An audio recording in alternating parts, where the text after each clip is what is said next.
Good afternoon in Washington. Very late evening in Ukraine. My name is John Herbst. I run the Eurasia Center at the Atlantic Council. We've got a real treat for you this afternoon. Adrian Karatnycky, I think well known to this audience as both a prolific writer and analyst, but someone who has lived Ukrainian independence and in fact influenced the course of events in Ukraine, has written a wonderful book. Thanks to the Smith-Richardson Foundation for helping to make that book possible. And to have a conversation with Adrian, we have an equally prominent gentleman, David Frum, a public intellectual, also familiar with the policy games in Washington, and a writer for The Atlantic. I will get out of your way, except just to note, for those who are worried about the Russian fleet in the Caribbean, it's much safer for them there than in the Black Sea. Thank you. Ambassador, thank you for that greeting. Atlantic Council, thank you for this welcome. Thank you all for participating in the program. I see many familiar faces here, and welcome to all who are watching on this video link. I will mention I have known Adrian. I probably will avoid specifics for the sake of both of our illusions, but I was his editor many years ago when he was a contributor to the Wall Street Journal. And I have watched with great respect and regard his career rise and flourish. This book that he has written is so important because it gives something more than just the battlefield slice that the latest news demands. It gives us some historical context, not all the way to the primeval beginnings of the ancient state, but at the moment where the new state began. And that is where I want to begin our conversation today. In February of 2022, it was probably the consensus view of most in Washington, many in European capitals, that this war would be over fast, the Ukrainian state would collapse, it would not meet the challenge, it would either not be equal on the battlefield or it would fall apart as a state. The story of this book is the story of how and why Ukraine was ready for the moment. And you take a long view on that, so perhaps that's the place to begin. Why was Ukraine ready? I mean, in a sense, you're right. The book was written to explain something that Putin didn't understand, and that was that there was a nation-building process occurring, a modern nation-building process that was accelerated by mass media in a way that, say, the gradual congealing of a nation would take centuries. Ukraine had a core of its identity.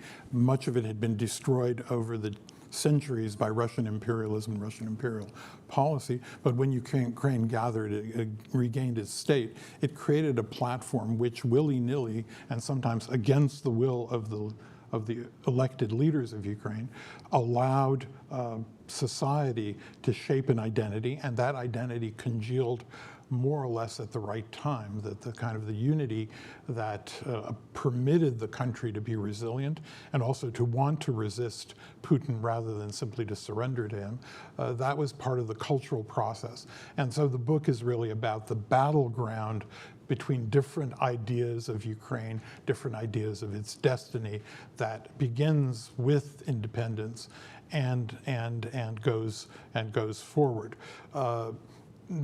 The resilience, I think, is also a part of, the state process. It was kind of conventional wisdom to view Ukraine as an extremely dysfunctional country, but it was not a dysfunctional society, and it was not a dysfunctional kind of a polity. The political establishment was fairly sophisticated. It was intelligently articulated, and Ukraine had all of these elements that drive policy and that drive the country and the society that are not all dependent on the state itself. So the state may have been weak, but you'd had very powerful oligarchs, and we can talk about their mixed role, but some of them stood up and did the right thing when the country was challenged. And as well, I think that what was underestimated was that Ukraine had been fighting a war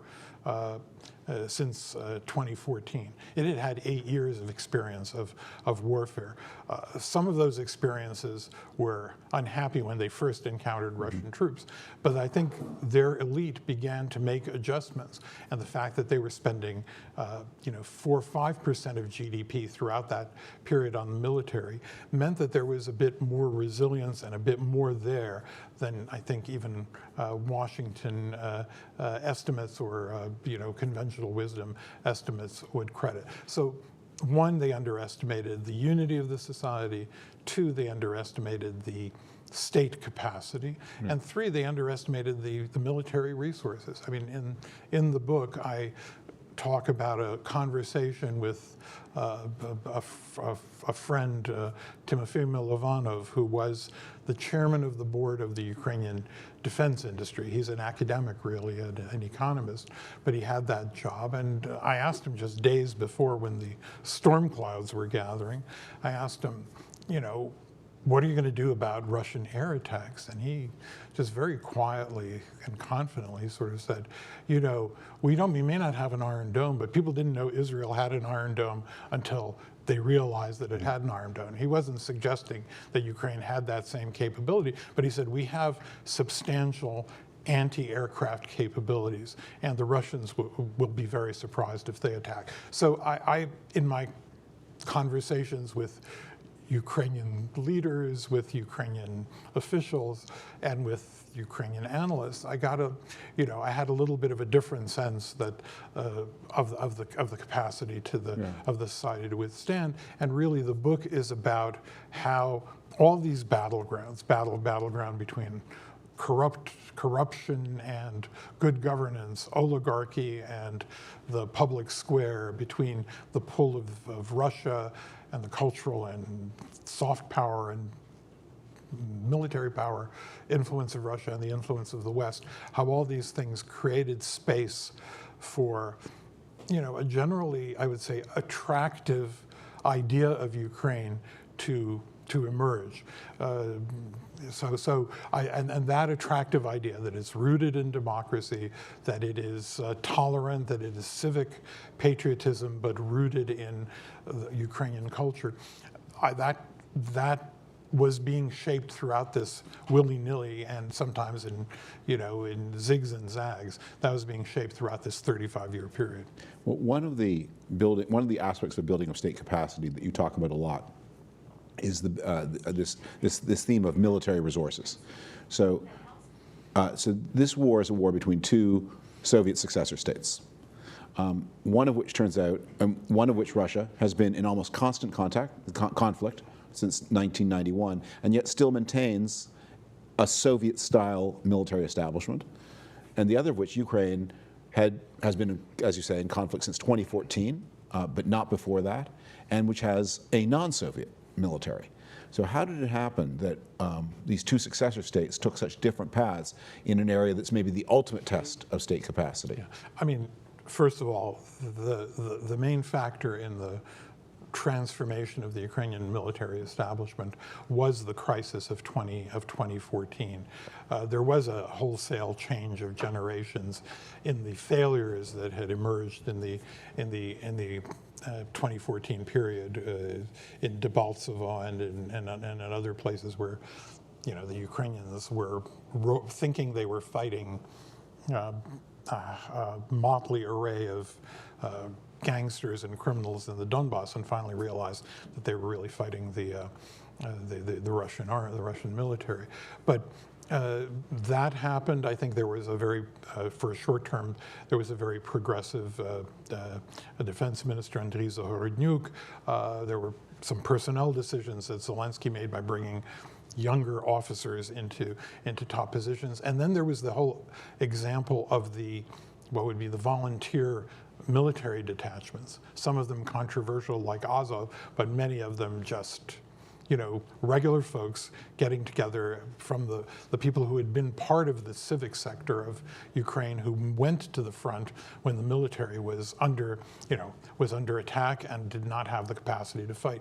These people were not only fierce fighters, but they worked in much less bureaucratic ways, and I think that culture also spread to other parts of the military. And here you have people, like I say, Zaluzhny, who is a positive figure, obviously, in the narrative of the book, who has a kind of is interested in the preservation of life, is open to new tactical ideas, is open to the introduction of technologies. The Russians, to their credit, are catching up, unfortunately, with this has consequences on the battlefield, but they were completely outmaneuvered by Ukraine's entrepreneurship and the ability to use dual-use technologies to create full battlefield awareness and much more,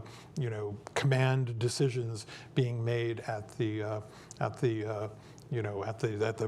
battlefield level rather than by generals from on high or from further from the field of battle. There's actually an interesting reason why there was some of these reforms occurred, and that was that criminal cases were leveled in several of the debacles that Ukraine encountered in 2014, and the generals who were responsible had the authority for battlefield decisions, but were more remote from the battlefield, did not want to take, the new generation didn't want to take all that responsibility. And it was much easier for them, paradoxically, to save their skins. They were more willing to allow decision-making to be taken at the level of battalions and of smaller units. So all those things were happening at the same time.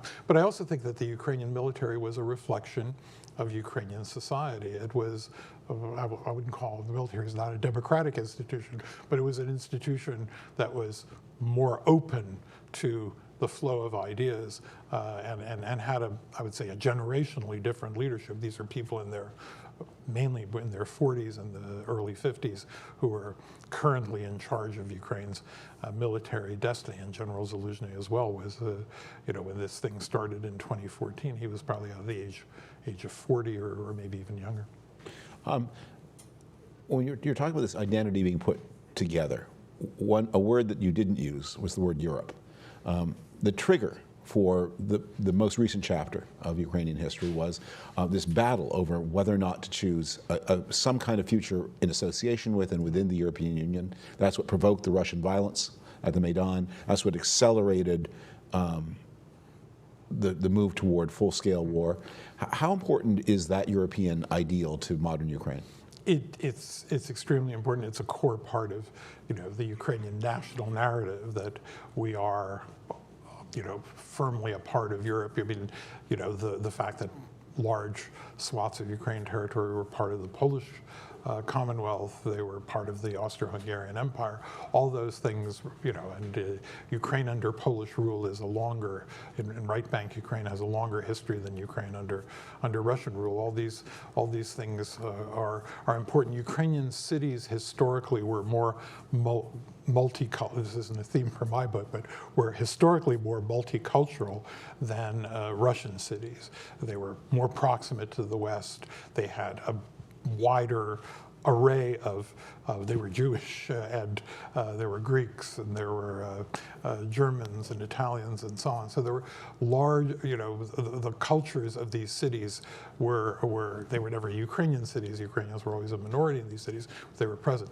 But the access to Europe, the traditions of Europe were deeply embedded in the country. So the narrative was easy to revive. And yes, of course, there was the attraction of more prosperous economies and above all, I would say, freedom. The Ukrainian kind of, the fact that Ukraine has been able through all this period, even through the Yanukovych years, to preserve political space and to have functioning oppositions and to have resistance to the consolidation of absolute power created, I think, the Ukrainian habits of the heart that are fundamentally democratic, and Europe became this attractive centerpiece for Ukraine's reorientation. By the way, kind of another interesting thing. For most of his administration, Yanukovych was talking the talk that Ukraine was going to be integrating and signing a free trade agreement with Europe. He reversed course for economic reasons, and also within his circle there was a big pro-Russian lobby, and he made the decision to back away from this. Maybe he never ever intended to do it, but the rhetoric and the promise and the propaganda that his administration was putting forward for the first 3 or so years of his presidency was actually emphasizing the kinds of things that civil society wanted and that the opposition wanted. They all seemed to be in agreement until he made that a reversal. So again, all these ideas, all these traditions. Early on, I think the people who built the Ukrainian state also began to feel from Russia. There was already tension about Crimea and Russian meddling and so on. That was already present in the kind of the DNA of the independent Ukrainian state. The Ukrainians understood that the Russians, even though they agreed to Ukrainian independence, they still saw it as they were in couples therapy. They weren't in a full-fledged divorce, and they saw very many serious threats to their territorial integrity. First in Crimea, then you had these, and then of course with the accession of Putin, they understood that there was a new game in town and that the threat level was rising. So Europe became this, a place of safety, and the wooing of Europe was a very important part certainly of what Ukrainian society was doing, and what even Ukrainian leaders who were pursuing what was called the two-vector policy were doing. You organized the book around presidential administrations, and one of the people who comes out of this story very well is Zelensky's predecessor, President Poroshenko, who's a figure that may have gotten a little bit of short shrift in some of the other tellings of Ukrainian history. So explain why you rate him so highly and his importance so highly. Well, in fairness to the book, I also point out many of his very deep flaws and inadequacies. But where I think everyone will agree that the most dramatic institutional changes and the most dramatic efforts to kind of put the society right, and even to build up military capacity and eventually pulled by society to move away from the inordinate Russian influence through the media and the Russian soft power. All that happened under Poroshenko, and he is a very flawed person. He's extremely careful. He was not one of the eager supporters of Ukrainianization. He was dragged into it by his more, I would say, conservative political partners, and also by the public will, as it were. And he changed his mind about some of these things. He played around with some of the pro-Russian politicians in the hope of finding a resolution to the war and figuring out a negotiated path. He relied on Viktor Medvedchuk to access a big anti-hero in this chronicle. But institutionally, in terms of major reductions in grand corruption, the fact that he took on Kolomoisky's banking system, which had allegedly stolen, because I don't know if Kolomoisky still has money to pay for lawyers, but just in case, allegedly stole $5 billion from Ukraine's largest bank and funneled it into shell companies and into companies that were economically related to his business interests, and this money disappeared. But the grand gas trading schemes that also were part of the the massive flow of cash and influence, and all those things ended with Poroshenko, all of those major trends. Naftogaz was fundamentally reformed, and pricing for gas was made to approach more market-based indicators, especially for industry, which prevented gas arbitrage, people buying gas intended for the public and then selling it at a higher rate for the commercial sector. So all those reforms that occurred under, they eliminated these, they reduced corruption in the tax administration, where there were these schemes where tax inspectors would help you build, help you with your false declarations, and vast sums were. And then part of this was also through the cudgel of Western aid. Part of it was the cudgel of civil society. And here again, to add some balance to Poroshenko, when Poroshenko gave his inaugural address, there was one, this was 3 months after the Maidan killings.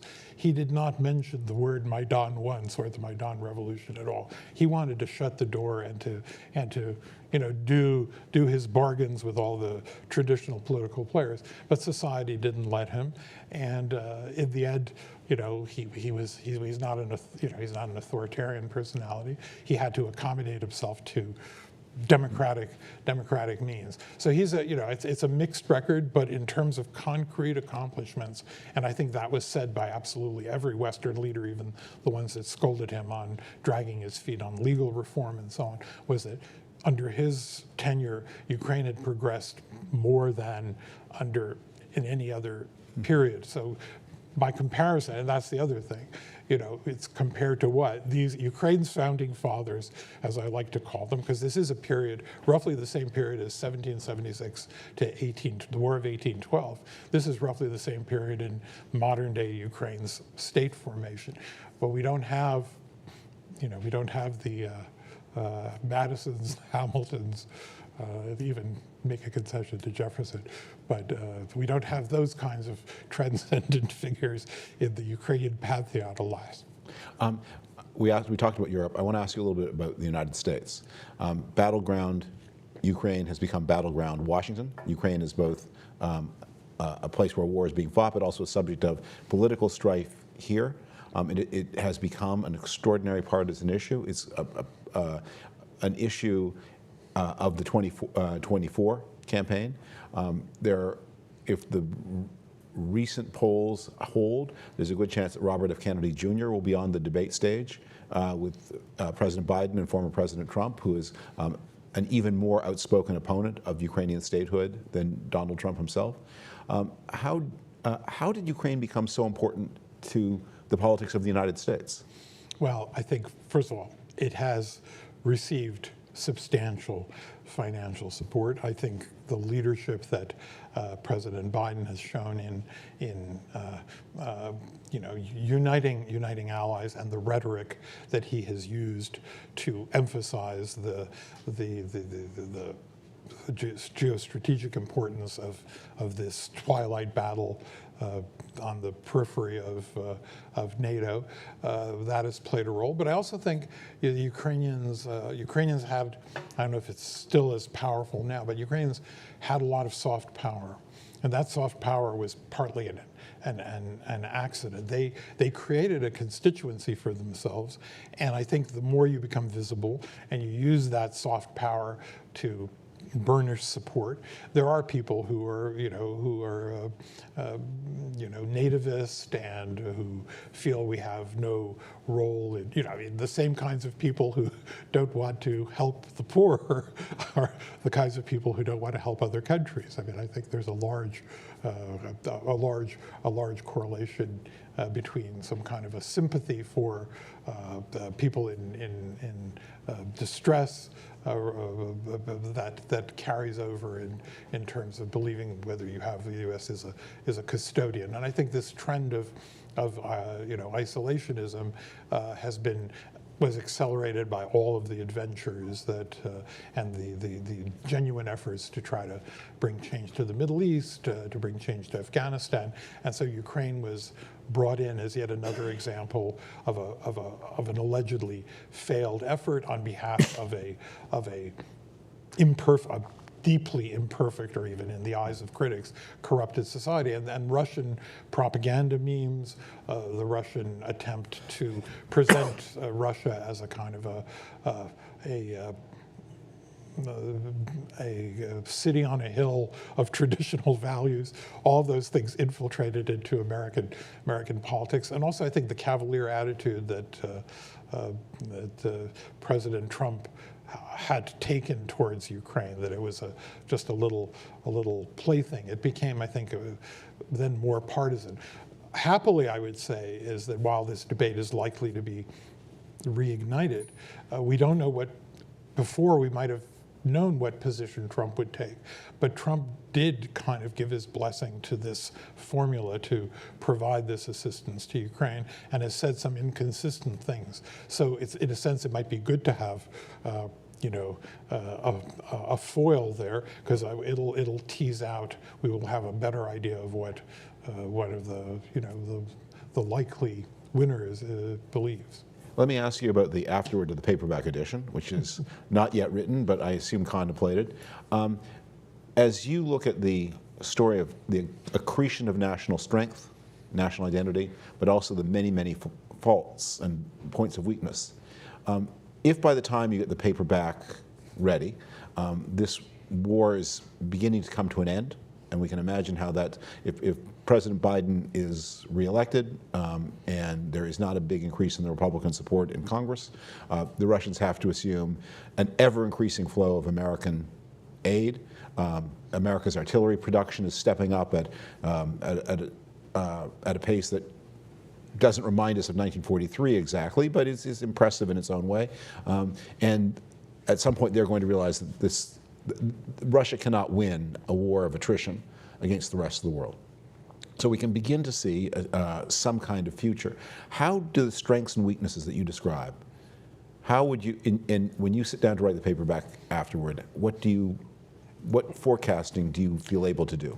Well, I mean, look, there are certain issues, social issues that Ukraine will have to deal with, the effect of post-traumatic stress disorder, the fact that there are people who've been fighting for a decade on the front and are basically just full-time warriors, but not just professional military people, but people who face death and whose expectations of their society may be problematic when they are reabsorbed into civilian life or into normal political discourse.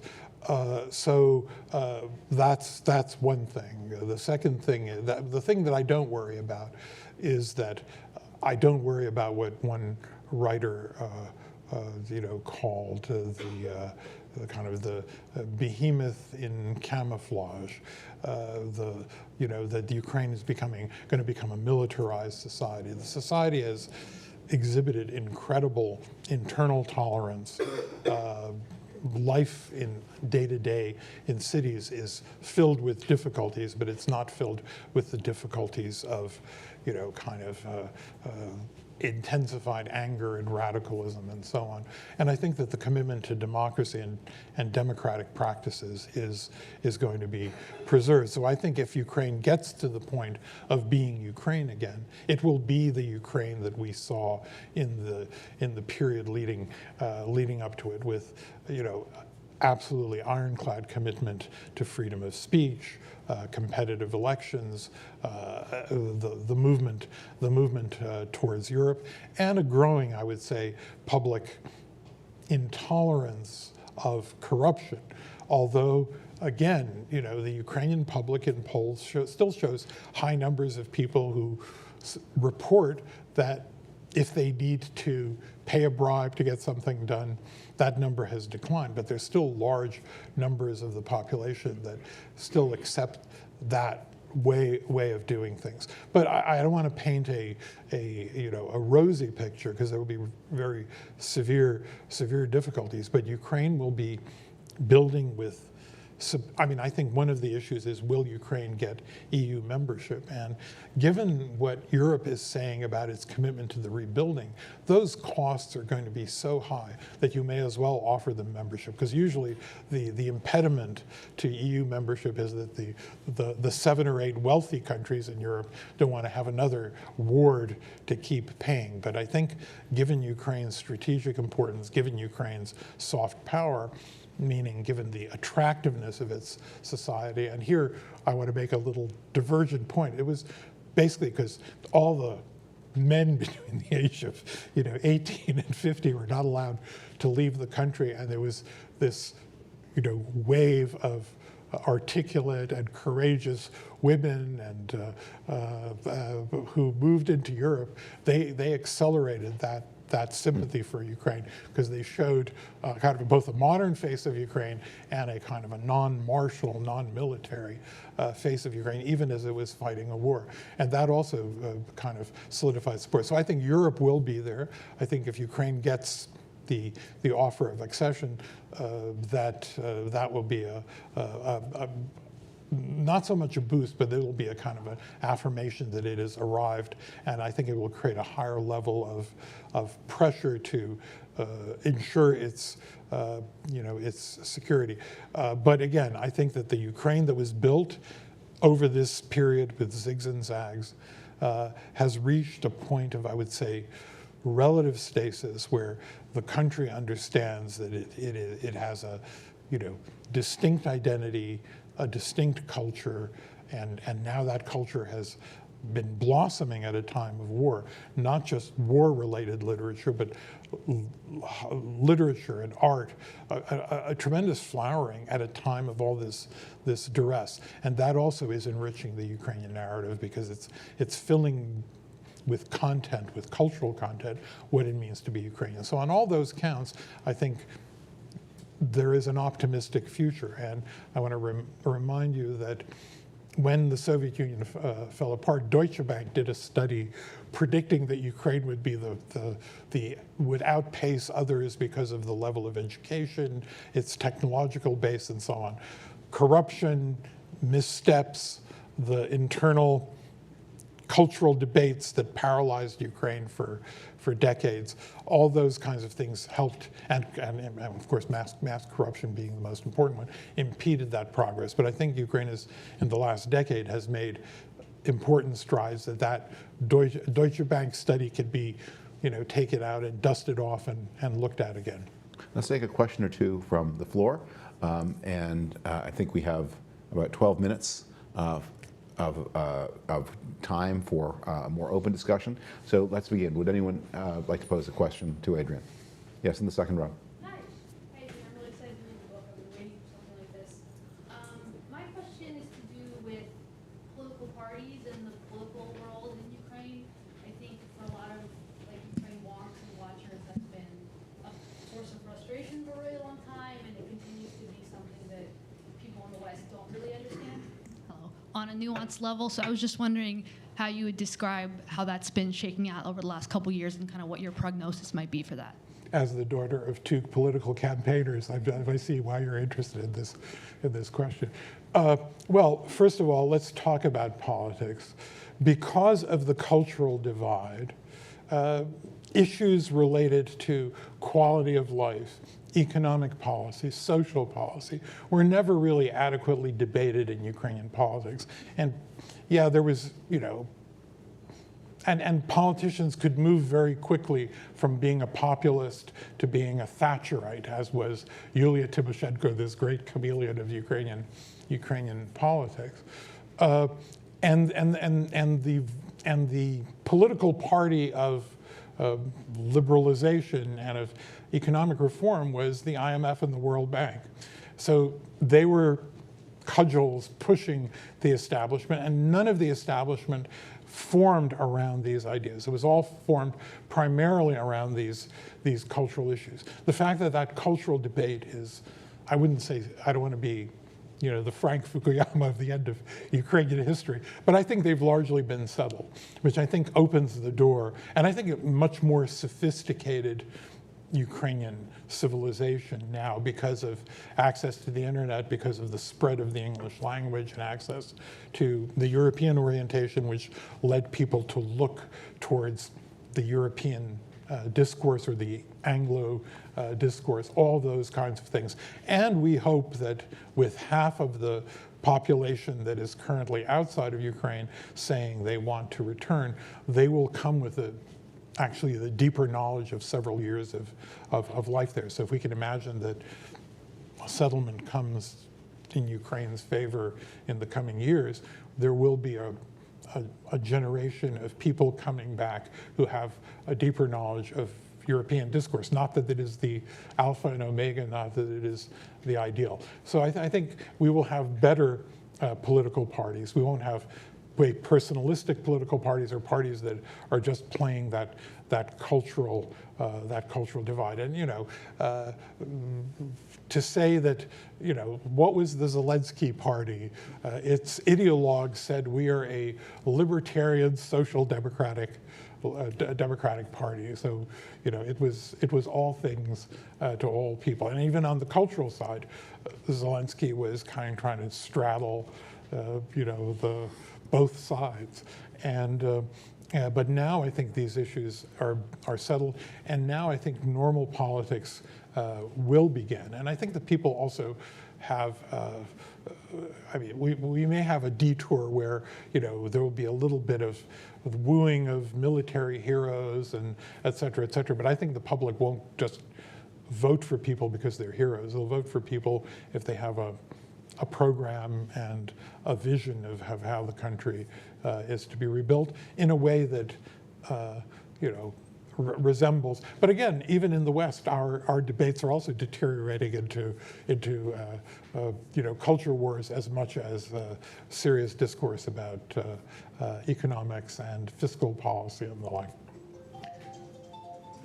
Another question? Yes, the very much. Thank you. I'm Anna from Rising for Ukraine. Thank you for your book.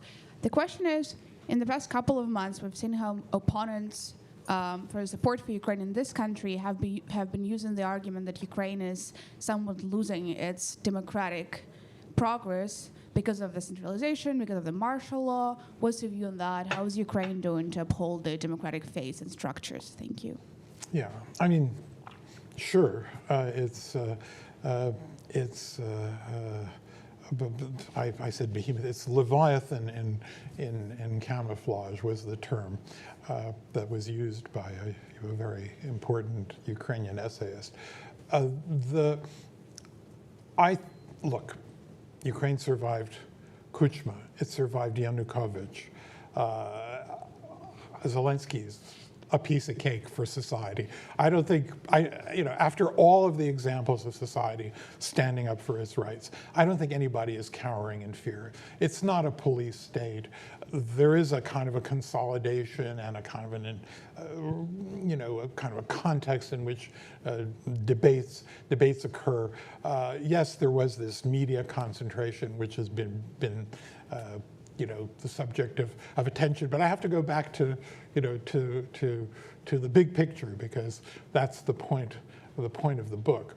Just very important processes have been worked out through this tortuous 35-year period.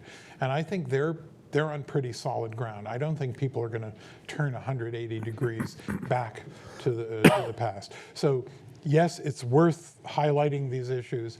Yes, it's worth, if some anti-corruption activist has people threatening him or knocking on his doors, et cetera, we should be vigilant and speak about it. But on the big picture, I don't think Ukraine is threatened, and there will be whenever the war is over and there is an election, I'm confident that it will be monitored and run and will express the will of the people. And there will be ways, the internet and,